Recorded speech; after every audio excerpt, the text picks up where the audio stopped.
This tutorial shows you how to monitor the condition of your storage on your Android device. First, open your Android settings. Tap on Storage to open your storage overview.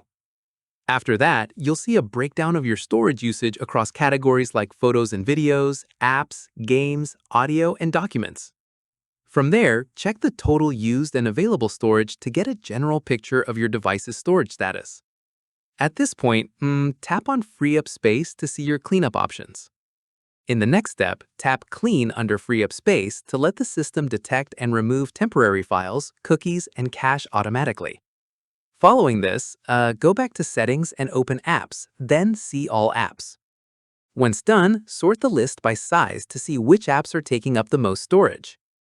From here, tap on any app and choose Clear Cache to free up space without deleting the app itself. At this stage, if Files by Google is installed, open it and tap the Clean tab for a more detailed look at reclaimable files. After this, review categories like junk files, large files, duplicate files, and old screenshots. Once completed, select the files you want to remove and confirm the deletion. Finally, go back to Settings and Storage to confirm your available space has increased. Keep in mind, since your device has fixed internal storage with no expansion slot, cleaning it out regularly helps keep things running smoothly. And that's it. If this guide helped you check your device storage health, give it a like, subscribe for more Android tutorials, and tap the bell icon for updates. See you in the next one.